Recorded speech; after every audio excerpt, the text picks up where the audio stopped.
اهلا بيكم، اتمنى تكونوا بخير.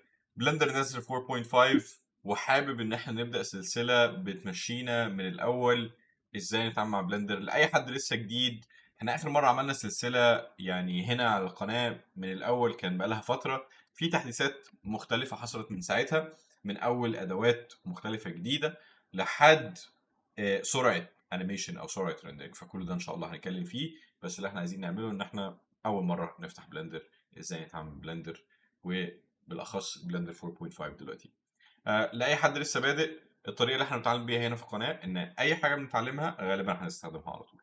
فاحنا هنبدا الفيديو ده في ان احنا نبتدي نتعرف على 3D viewport، هنتعرف على اوتلاينر، الاثنين من اهم حاجتين موجودين على بلندر اللي هي جزء من المنيوز. بس قبل ما نعمل كده هنتعرف سريعا على ايه اللي احنا شايفينه قدامنا ده دلوقتي، وبعد كده واحده واحده هنبتدي نتعرف على كل منيو من دول بتعمل ايه.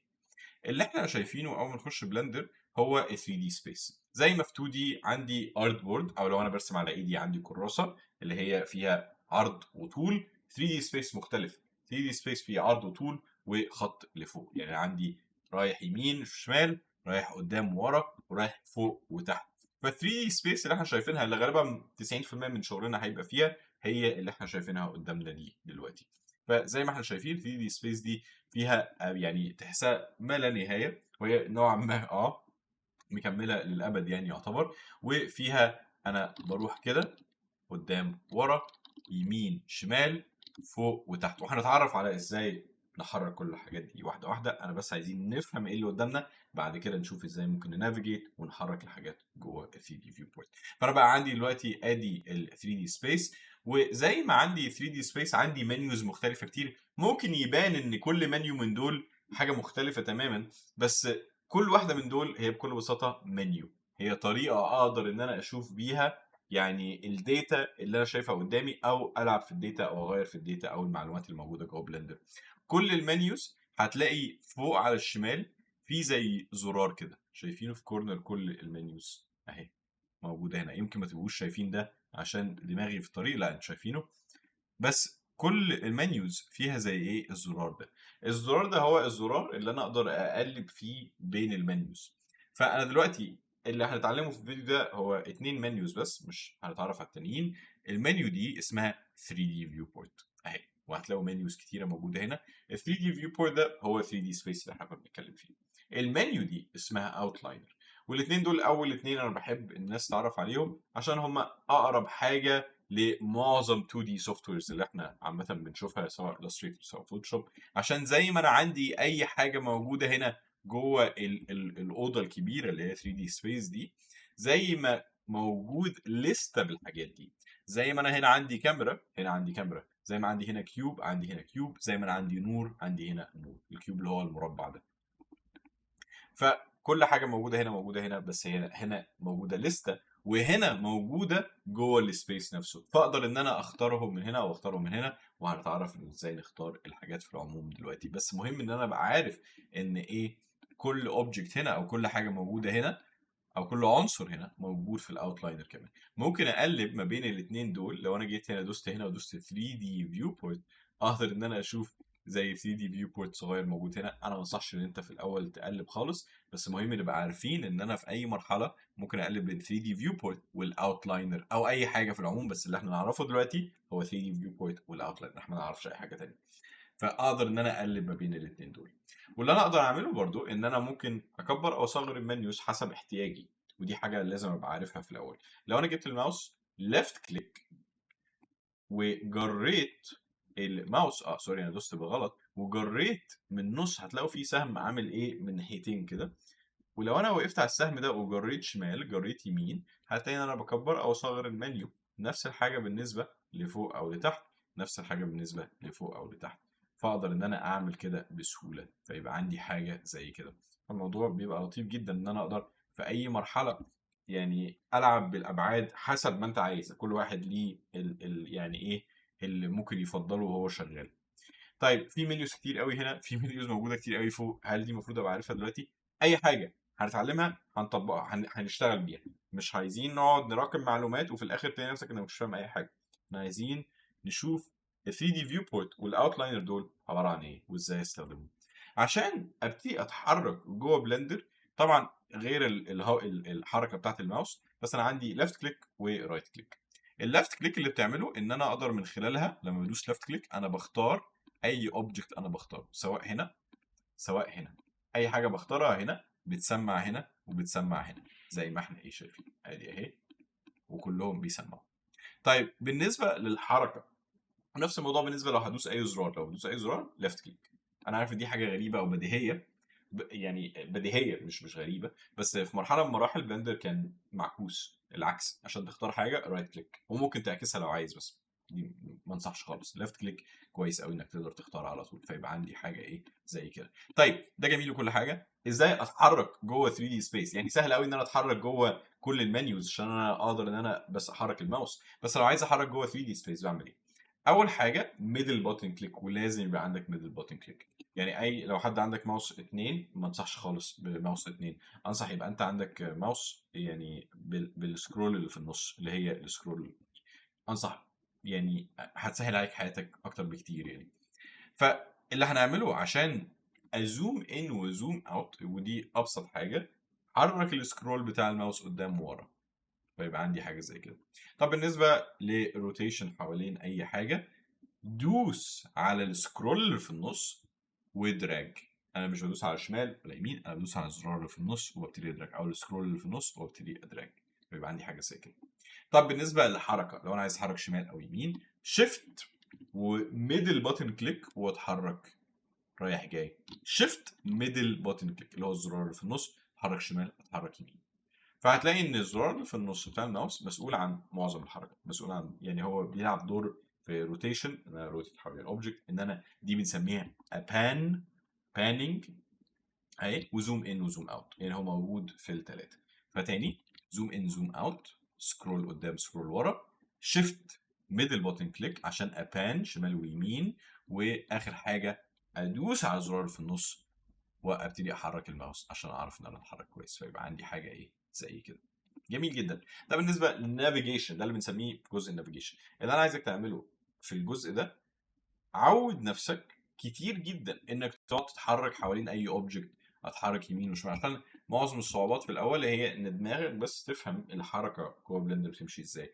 مفيش صعوبه تانية نوعا ما في الجزئيه دي. انت بس اتعود انك تبتدي تدوس على الحاجه، ابتدي انت روتيت، وشوف ازاي ممكن يعني تلف حوالين ال 3 دي فيو بورت، عشان ده اكتر حاجه هتشتغل فيها غالبا بشكل كبير. 3 دي فيو بورت اكتر مكان هتقضي فيه وقت، فلازم تأقلم نفسك على الحركه اللي فيه. طب جميل قوي.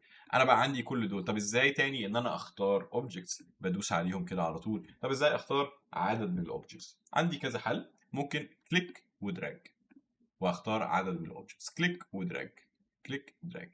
او ان انا ادوس على اوبجكت، ادوس على اوبجكت تاني، ادوس على اوبجكت تالت وانا دايس شيفت، او الاوبجكت شيفت وانا دايس على انا لسه دايس على شيفت، انا بس بختار الاوبجكت. طب لو عايز ان انا ادي سيلكت، ممكن ادبل كليك او كليك على الاوبجكت اللي انا اصلا اخترته، هتلاقي ان هو عمل لي كده دبل كليك.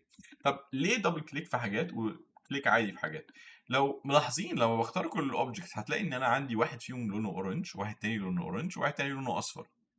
اللون الاصفر ده بنسميه الاكتيف اليمنت. تخيل دلوقتي ان انا عندي ثلاث مربعات، مش عايز حد يمشي ورايا، يعني انا بس عايزك تفهم الفكره. دلوقتي انا عندي ثلاث مربعات دول، وانا عايز اروتيت الثلاث مربعات دول، فانا مسكت الثلاثه اهو كليك ودراج وقلت روتيت، عادي مفيش اي حاجه تحصل، صح؟ مفيش حاجه تحصل خالص. بس قدام شويه هنتعرف على ان في اوبشن يخلي ان الشكل المسفر اللي هو نوعا ما، لو انا مثلا عملت اي عدد من الاوبجكتس، اخر مربع انا اخترته بشيفت اهو، يعني مثلا لما بعمل كده اخر مربع اخترته بشيفت هو اللي بنسميه اكتيف اليمنت، او اي شكل اخترته بشيفت اخر شكل اخترته بشيفت بيبقى لونه اصفر، ده الاكتيف اليمنت. ده الشكل اللي ممكن يضغي على الاشكال التانية من خلال الحركه. يعني انا دلوقتي لو عايز اروتيت ممكن اقول له روتيت من المربع ده بالذات، فلو جيت هنا قلت له اكتيف اليمنت فهيروتيت من المربع اللي لونه اصفر. لو جيت هنا شيفت واخترت ده اخر واحد هيروتيت هيعمل كده. هل ده مهم دلوقتي؟ لا خالص، انا مش عايزك تلعب بالحاجات دي خالص. كل اللي انا عايزك تبقى عارفه ان انا دلوقتي لما اجي اختار اشكال هتلاقي ان في واحد فيهم لونه اصفر شويه، ده الاكتيف اليمنت.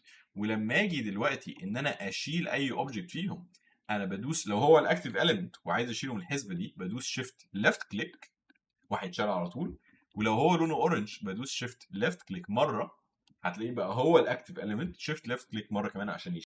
فدلوقتي عرفت ان انا ازاي ادي سيلكت. طيب جميل قوي. انا اللي انا عايز اعمله دلوقتي ان انا اديليت اي شكل. ازاي ممكن اديليت اي حاجه؟ اللي انا بعمله ان انا بمسك اي حاجه من دول وادوس ديليت عادي جدا. هل ده مهم دلوقتي؟ لا، بس مهم ابقى عارف ازاي ممكن ايه اديليت. طيب ازاي ممكن ابتدي اجيب اوبجكتس جوه بلندر؟ انا هيبقى في فيديو كامل على ازاي نعمل حاجه زي كده، بس محتاجين برضو نبقى عارفين عشان لو عملت ديليت لحاجه تبقى عارف ازاي تجيب اوبجكت مكانها. كل اللي انا عايزك تبقى عارف ازاي تعمله ان انت تدوس شيفت A، هتلاقي في حاجه اسمها مش بكل بساطه هي كلمه نفس، يعتبر كانها جيومتري، كأن انا بجيب جيومتري اي شكل هو يعتبر مش. فلو جيت هنا جبت كيوب هتلاقي ان انا جبت كيوب هنا تاني، عملت ديليت، دوست ديليت هيشيل لي كيوب، شيفت A مش واجيب كيوب هيجيب لي كيوب. هيبقى في فيديو كامل عن ازاي ممكن يجيب اشكال يعني زي ما احنا جبنا دلوقتي، بس مهم ابقى عارف حتى لو حاجه بسيطه عشان لو عملت دي بالغلط وانت لسه بتجرب. طيب جميل جدا. ده بالنسبه لازاي ممكن اتحرك جوه 3 دي فيو بورت، ازاي ممكن اختار حاجات، ازاي ممكن اديليت حاجات. هل ممكن ان انا ديليت من هنا؟ ممكن ان انا امسك اي حاجه من دول واقول ديليت. بس انا مش عايز نركز دلوقتي في الاوتلاينر، انا عايز تركيزنا الاساسي يبقى في 3 دي فيو بورت، وكمان شويه هنروح للاوتلاينر. بس معلومه بس حبيت ان تبقوا عارفينها. طيب انا دلوقتي عندي كل الاشكال دي، ازاي ممكن ابتدي احركهم؟ ازاي ممكن احرك الاشكال جوه بلندر؟ دي حاجه هنعدي عليها كذا مره بعد كده، بس مهم ابقى عارف على الاقل اساس حاجه زي كده.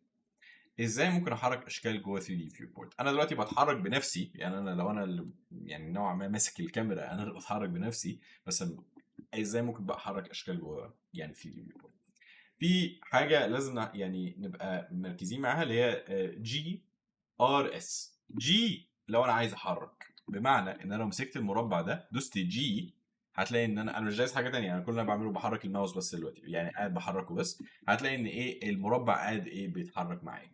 لو دوست ار روتيت هتلاقي ان المربع بيروتيت. لو دوست اس سكيل. جي ار اس، جي لوكيشن لو انا عايز احرك المكان، ار لو انا عايز الف الشكل، اس لو انا عايز اكبر الشكل او اصغره. لو لاحظتوا هتلاقوا ان ده قاعد بيسمع في النقطة دي، ودي منيو احنا لسه ما اتكلمناش عليها خالص، هيبقى ليها وقتها. كل اللي احنا بنعمله بس ان احنا بنتعرف لسه يعني ايه، بندوق حاجة بسيطة من 3 فيو بوينت. مهم ابقى عارف بس ازاي احرك اروتيت اسكيل، ومش بس كده، ازاي ممكن احرك اروتيت اسكيل في اكسيز معين. انا دلوقتي لو انا قلت لك اتحرك 10 متر، ما قلتلكش في اي اتجاه، انت هتستغرب هتقول لي طب انا مش عارف اتحرك في انهي اتجاه. ففي الحاله دي 3 دي نفس الحاجه، انا لازم اقول له انت هتتجه فين. ففي الحاله دي لو انا دوست مثلا جي وقلت له هتحرك ازاي، لازم ابقى حافظ ان 3 دي فيو بوينت او اي 3 دي سوفت وير في حاجه اسمها اكس واي وزد. الاكس بكل بساطه هتلاقي ان هو دايما في الخط الاحمر ده شايفينه، والواي الخط التاني الاخضر. الزد ملوش خط، هو ممكن تبينه بس مش ازمه قوي. الزد اللي هو فوق وتحت.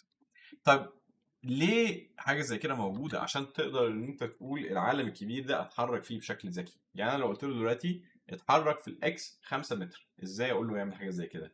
بتحرك معناها جي صح، يعني بدوس جي وبتحرك.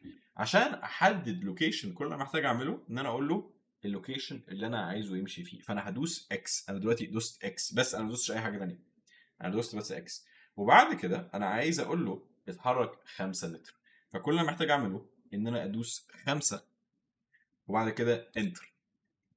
تاني جي عشان اتحرك، اكس بدوس اكس عشان اقول له دايركشن 5 واقول له 5 متر.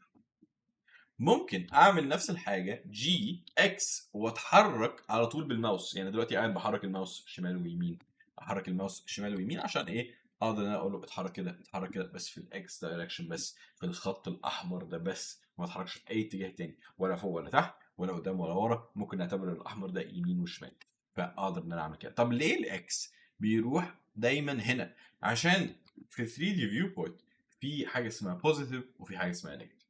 بمعنى ان انا دلوقتي لو عايز احرك الحاجه يعني ناقص 5، انقص 5، فممكن اعمل كده. النقطة اللي احنا بنبدأ فيها في العالم بتاعنا هي نقطة الصفر، النقطة اللي فيها المربع دي نقطة الصفر، وأي شكل هتجيبه جوه بلندر هيبدأ من نقطة الصفر، وزي ما هنتعرف على حاجة زي كده أكتر قدام، بس بيبدأ في نقطة الصفر. فأنا دلوقتي لما أجي أتحرك أدوس جي إكس وأقول له 5، هو هيروح 5 بوزيتيف عشان الناحية التانية هي البوزيتيف. ممكن تبقى أنت باصص عامة العكس، فبالنسبة لك 5 بوزيتيف هي جاية لك مش رايحة عكسك، حسب ما أنت باصص إزاي. ولو دوست جي اكس ماينس 5 هيروح بالنيجاتيف. فنيجاتيف او بوزيتيف بيبقى حسب نقطة العالم، يعني نقطة العالم ده بوزيتيف ده نيجاتيف او العكس حسب ما انت باصص لها ازاي. نفس الموضوع بالنسبة للواي اكسيس، جي واي بوزيتيف 5 مثلا اهو، كنترول زد عشان اندو اللي انا عملته، لو انا عايز ارجع اللي انا لسه عامله ادوس كنترول زد، وبعد كده جي واي نيجاتيف 5 عشان اتحرك ايه في النيجاتيف. فيبقى عندي حاجه زي كده اندو كنترول زد عشان ارجع للاول، او يعني تجرب يعني براحتك يعني. ممكن برضو اعمل جي واي واحرك في الواي دايركشن عشان اقعد اعمل حاجه زي كده اهو. فيبقى عندي ايه المنظر ده. نفس الموضوع بالنسبه لزد، جي زد بوزيتيف جي زد نيجاتيف. انا دلوقتي ايه بتحرك الماوس، ادوس الجي بعد كده زد اتحرك فوق واتحرك تحت عشان اعرف ان انا احرك الاشكال بالمنظر ده. طيب هل ممكن ان انا اتحرك في 2 دايركشنز في نفس الوقت بس واحد لا؟ هل ممكن اقول له انا عايز اتحرك في الاكس والواي بس مش في الزد؟ ممكن ان انا اقول له جي شيفت زد، جي شيفت زد. شيفت كانها بتقطع واحد من الاكسيس، كاني بقول له انا عايز يعني اكسيس منهم ما تتحركش فيه خالص. فدلوقتي كل ما اتحرك، لو ملاحظين هي يمكن مش باينه بس انا دلوقتي ايه شايف ان هو قاعد بيتحرك في الاكس والواي بس مش بيتحرك في الزد خالص. بصوا الزد مفيش اي حاجه بتتحرك، مش بيطلع فوق وتحت، لا هو بيتحرك جي شيفت زد، فقاعد بيتحرك في ايه في الاكس والواي. ممكن اجرب جي شيفت اكس في الزد وفي الواي بس بصوا مش بيتحرك في الاكس خالص. شايفين؟ فاهمين الفكره؟ تعالوا نرجع المربع ده من الاول. ممكن نجيب مربع جديد عشان احنا لسه هنتعرف ازاي نرجع الحاجه من الاول بالظبط. ازاي ممكن اجيب مربع جديد؟ انا بس عايز ان احنا يبقى عندنا يعني مربع جديد نلعب بيه. نفس الموضوع بالنسبه لجي شيفت اكس جي شيفت واي عشان اقول ان ده اكسيس مش هيحصل له حاجه، مش هيتحرك فيه. الروتيشن مشابه جدا، انا بروتيت، لما بروتيت عادي بيروتيت في الاكس والواي والزد، كاني بقول له لف 80 درجه، فهو مش فاهم الف 80 درجه فين بالظبط، في اكس ولا واي ولا زد. فلازم تقول له روتيت واي اهو، وتلاقيه بيروتيت في الواي، روتيت اكس يروتيت في الاكس، روتيت زد ويروتيت في الزد. ممكن اقول له روتيت اكس 90 مثلا، روتيت اكس 45، روتيت اكس 350، اي رقم انا يعني بضرب اي حاجه دلوقتي. روتيت في الزد 50، روتيت في الواي 80، وهكذا وهكذا. لما باجي اقول ان من الاخر انا ممكن ان انا اروتيت بايدي، انا ممكن ان انا اقول انا عايز ان انا اروتيت الحاجه بايدي، يعني انا عايز ان انا اقول ار واي واروتيت بايدي، بس انا كده ما اديتش رقم وما اقدرش بعناية ان انا اظبط الرقم بالظبط. لو انا عايز ادي رقم محتاج ان انا اكتب الرقم وبعد كده ادوس انتر. روتيت زد مثلا 45 انتر، روتيت اكس 45 انتر، وهكذا. لو انا عملت بايدي ار واي هتضطر ان انت بنفسك بقى تشوف انت عايز تروتيت قد ايه، وطبعا دي بنستخدمها بس مهم نبقى عارفين ان ايه ما اقدرش ان انا يعني اعدل عن كده، ما اقدرش ان انا يعني بالظبط عناية تجيب الرقم بالظبط، صعب جدا. فهيبقى عندي حاجه زي كده. لما اجي اقول دلوقتي هجيب ديليت وبعد كده شيفت ايه اجيب كيوب جديد، لما انا اجي اقول ار شيفت اكس هتلاقي ان مفيش تغيير كتير بيحصل، عشان لما ما ينفعش نوعا ما ان انا يعني اشيل روتيشن، اشيل اكسيس من روتيشن، مفيش حاجه اسمها كده. هتلاقيه بيروتيت كانه بيروتيت في الزد او بيروتيت في الاكس او بيروتيت في الواي. فروتيت شيفت دي مش بنعملها، يعني بنروتيت على طول وبنختار الاكسيس وبنروتيت. بنفس الموضوع بالنسبه للاكس، الاكس مختلف شويه عشان انا لما اجي روتيت سوري اعذروني انا قصدي سكيلينج. نفس الموضوع بالنسبه للسكيلينج، لما اجي اسكيل انا مش بسكيل رقم، انا بسكيل حسب الرقم اللي انا ببدا بيه. يعني لما بقول مثلا سكيل 2 هو دلوقتي اللي هو اس 2 اهو، بدوس اس بعد كده بدوس 2، هو دلوقتي ضرب الشكل ده في 2. لما بقول اس 5 هو ما مشاش 5 متر، هو ضرب الشكل ده في 5، وهكذا. فلما بقول اس من الاخر واحرك الماوس، انا بضرب الرقم في اي رقم انا بكتبه او بتحرك بيه. فبدوس اس فاقدر ان انا اسكيل كده على طول. في الحاله دي انا ممكن برضو اعمل سكيل اكس. بصوا اهي اس اكس، فيبقى عندي حاجه زي كده اس واي، اس زد، اس اكس. مثلا 20 اضرب في 20 وبعد كده انتر. وبعد كده ممكن اقول له انا هجيب مربع جديد شيفت اي كيوب. انا بعمل الحاجات اللي احنا عارفينها، بس انا مش عايز ان انا اعمل حاجه احنا مش عارفينها خالص. اللي عارفينه هنطبقه، مش هنعرف اي حاجه احنا مش هنطبق اي حاجه هنراكمها غلط.